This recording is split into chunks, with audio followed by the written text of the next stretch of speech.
నెల్లూరు జిల్లా తెలుగుదేశం అధ్యక్షులు అజీజ్ గారు మనతో ఉన్నారు, ఆయనతో మాట్లాడుతున్నాం. సార్ చెప్పండి, నెల్లూరు జిల్లా టీడీపీ పరిస్థితి ఎలా ఉంది? నెల్లూరు జిల్లాయే కాదండి, రాష్ట్రం మొత్తం తెలుగుదేశం పార్టీ బ్రహ్మాండంగా ఉంది. ఈసారి అద్భుతమైన మెజారిటీతో గెలవబోతున్నాం. ఇది మా టాలెంట్ అనే కాదు, ప్రజలకి జగన్మోహన్ రెడ్డి ఒక నమ్మకం నిలబెట్టుకోలేకపోయారు. ప్రజలకి ఆయన పైన ఉండే ఎక్స్పెక్టేషన్స్కి ఆయన డెలివర్ చేయలేకపోయారు. ఈ రాష్ట్రానికి కావాల్సినవి సంక్షేమంతో పాటు అభివృద్ధి అనేది మర్చిపోయాడు. కాబట్టి ప్రజలకి ఈసారి ఒక వైబ్రెంట్ ఆంధ్రప్రదేశ్ కావాలి, అభివృద్ధి జరిగే ఆంధ్రప్రదేశ్ కావాలి, బిడ్డలకు భవిష్యత్తుకి మన రాష్ట్రం పనికొచ్చే ఆంధ్రప్రదేశ్ కావాలి. కాబట్టి ఇవన్నిటిని డెవలప్ చేయాలంటే చంద్రబాబు నాయుడు గారు ముఖ్యమంత్రి అవ్వాలి. ఆయనకుండే ఆ అనుభవంతో ఈ రాష్ట్రాన్ని అభివృద్ధి చేస్తారనే ఒక నమ్మకంతో ఉన్నారు. కాబట్టి కంప్లీట్గా ఆంధ్రప్రదేశ్ ఈసారి వన్ సైడెడ్గా జరగద్దని మా ఆలోచన. అదేవిధంగా ప్రత్యేక హోదా తీసుకొస్తామని చెప్పి కూడా ఎన్నికల ముందు చెప్పారు. ఆ ప్రత్యేక హోదా గురించి 5 సంవత్సరాలు అవుతున్నా కానీ దాన్ని పట్టించుకోలేదు. మీ అధికారం 2024 టీడీపీ అధికారంలోకి వస్తే దీని గురించి పట్టించిన అవకాశం?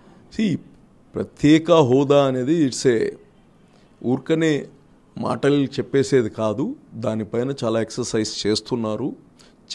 కానీ ఈ రాష్ట్రాన్ని బాగా చేసే బాధ్యత, ఈ రాష్ట్రాన్ని అభివృద్ధి చేసే బాధ్యత, ఈ రాష్ట్ర బిడ్డల భవిష్యత్తుకి గ్యారంటీ ఇచ్చే బాధ్యత చంద్రబాబు నాయుడు గారు అలాగనే పవన్ గారు కలిపి తీసుకుంటున్నారు.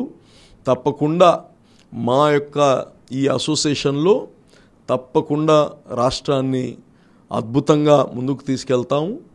అందుకోసం ప్రత్యేక హోదా కావచ్చు, మిగతా ప్రామిసెస్ ఏమున్నాయో అన్నిటిపైన కానీ పోరాడుతాం. తెలుగుదేశం దాన్ని తెచ్చే పూర్తి బాధ్యత కానీ చంద్రబాబు నాయుడు గారు తీసుకుంటారు. ఈసారి నెల్లూరు టీడీపీ తరఫున ఎంపీగా ఎవరు నిలబడే అవకాశం? అనేక మంది పరిశీలనలో ఉన్నారు. దాన్ని ఇంకో 4-5 డేస్లో ఒక క్లోజర్కి వస్తుంది అది. సో మంచి వ్యక్తులు ఎవరైతే ప్రజలకి సేవ చేయగలుగుతారో, ప్రజలకి ఒక ధైర్యం ఇవ్వగలుగుతారో వాళ్ళని తప్పకుండా సెలెక్ట్ చేస్తారు చంద్రబాబు నాయుడు. ఇటీవల కాలంలో నెల్లూరు నగర టికెట్, వైసీపీ టికెట్ మైనార్టీలకు ఇవ్వడం జరిగింది. అయితే ఎంపీగా అబ్దుల్ అజీజ్ గారికి ఇస్తారు అని చెప్పి స్పెక్యులేషన్స్ మామూలే జరుగుతుంటాయి. చంద్రబాబు నాయుడు గారు ఏం నిర్ణయం తీసుకుంటారో దాన్ని బట్టి చూడాలి. అది ఇప్పటికైతే మంచి వాళ్ళని ఎతకుతున్నారు. అందులో నా పేరు ఉండొచ్చు, ఉండకపోవచ్చు.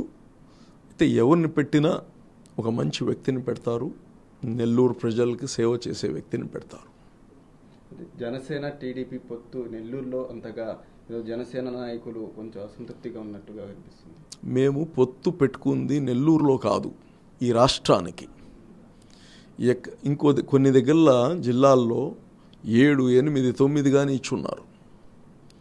అది అక్కడ రీజనల్ పరిస్థితులను బట్టి, అక్కడ ఏ క్యాండిడేట్ని ఇస్తే బాగుంటుందో అక్కడ పరిస్థితులను బట్టి వాళ్ళు చంద్రబాబు నాయుడు గారు, పవన్ కళ్యాణ్ గారు ఇద్దరు మాట్లాడుకొనే ఏది కానీ చేసేది. కాబట్టి దీంట్లో మేము పెద్దగా కామెంట్ చేసేది ఏముండదు. ఏది చేసినా ఈ రాష్ట్ర భవిష్యత్తును దృష్టిలో పెట్టుకొని చేస్తారు. ఈ 5 ఏళ్లలో జగన్మోహన్ రెడ్డి పరిపాలన ఎలా ఉంది? ఒకటి, జగన్మోహన్ రెడ్డి గారి పరిపాలన అభివృద్ధి అనేది నోచుకోలేదు. అభివృద్ధి లేనిదే భవిష్యత్తు ఉండదు.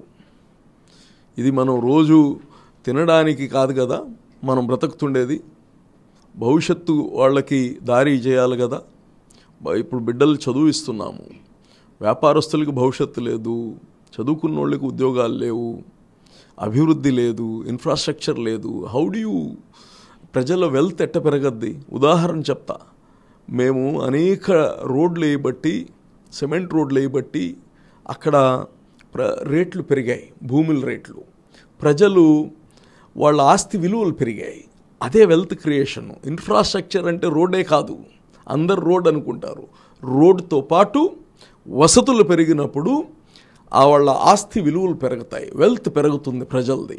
ఆ వెల్త్ పెంచడంలో విఫలమయ్యారు జగన్మోహన్ రెడ్డి గారు. అభివృద్ధి ఏమేమి చేశారు, అసలు ఏం చేయలేదు అని కూడా మీరు చెప్తున్నారు, మేము అభివృద్ధి చేసామని కూడా వాళ్ళు చెప్తున్నారు. అందుకోసమే కదా రేపు పరీక్షలు రాస్తున్నాము, రేపు పరీక్షలు అందుకోసమే కదా రాస్తున్నాము. ఏప్రిల్లో రాస్తాంగా పరీక్షలు. ఎవరు ఎన్ని అభివృద్ధి చేశారో రాస్తాం, ప్రజలు దాని మార్కులు వేస్తారు.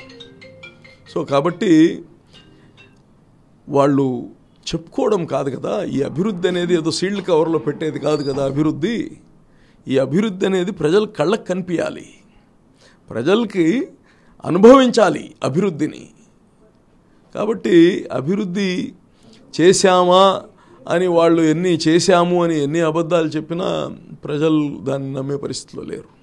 మీరు 2019లో రూరల్ నియోజకవర్గం నుంచి పోటీ చేశారు, కానీ ఇప్పుడు సీతారెడ్డి గారు రూరల్ నియోజకవర్గం నుంచి టీడీపీలోకి వచ్చేసరికి మీకు టికెట్ ఇదిగా ఉంది. అయితే చంద్రబాబు మీకు ఎలాంటి హామీ ఇచ్చారు?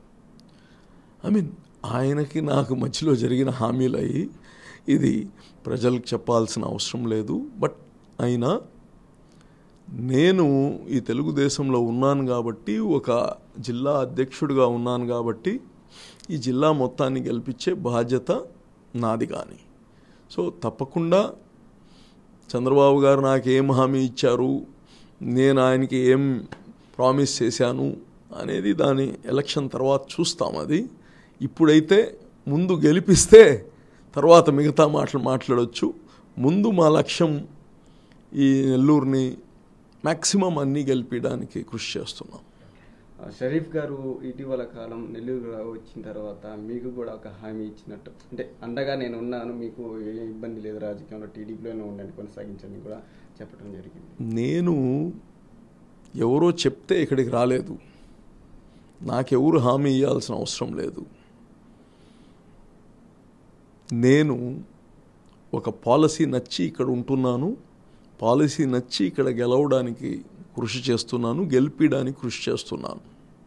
నాకు ఎప్పుడైతే నచ్చదో మరో క్షణం నేను ఆడ ఉండను.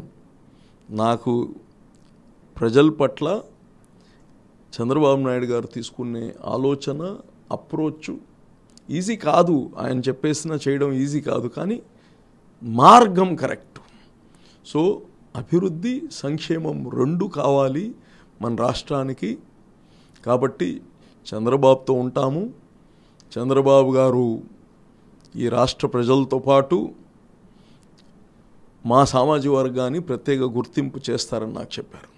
వైసీపీ నుంచి కూడా మీకు స్వాగతం పలుకుతున్నట్టు కాల్స్ కూడా రావటం జరిగిందని చెప్పేసి. అది మేము చేస్తుంటాం, వాళ్ళు చేస్తుంటారండి. అది ఇప్పుడు ఈ ఎలక్షన్ టైంలో ఈ మామూలు జరుగుతూ ఉంటాయి, హార్స్ ట్రేడింగ్ అంటారు దీన్ని. వీళ్ళు వస్తారా, వాళ్ళు పోతారా అని, అది సహజము.